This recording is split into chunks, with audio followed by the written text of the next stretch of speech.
الحمدللہ وکفی وسلام علی عبادہ الذین اصطفی اما بعد۔ عید الفطر کی نماز کا طریقہ اور اس کے مسائل کے بارے میں گفتگو کرنی ہے۔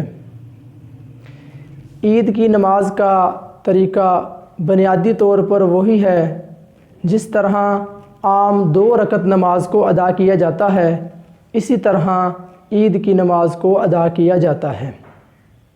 جس طرح عام 2 رکعت کے اندر جو ہے فرائض، واجبات، سنن کا خیال کیا جاتا ہے، اسی طرح ان 2 رکعت نماز کے اندر بھی فرائض، واجبات اور سنتوں کا لحاظ رکھا جائے گا۔ لیکن اس کے اندر جو ہے 6 واجبات زائد تکبیریں ہیں جن کو اس نماز کے اندر ادا کیا جائے گا۔ ان میں سے 3 تکبیرات پہلی رکعت کے اندر ہیں اور 3 تکبیرات دوسری رکعت کے اندر ہیں۔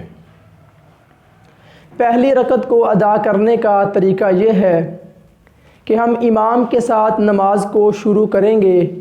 امام اللہ اکبر کہے گا، اللہ اکبر کہنے کے بعد ہم ثنا سبحانک اللہم یہ پڑھیں گے۔ پڑھنے کے بعد جب یہ ثنا پوری ہو جائے گی، ثنا پوری کرنے کے بعد 3 زائد تکبیروں کو ادا کیا جائے گا۔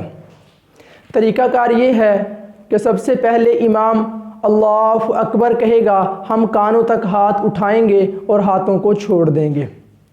دوسری تکبیر کے بعد بھی ہم ہاتھ کانوں تک اٹھائیں گے اور ہاتھ پھر چھوڑ دیں گے۔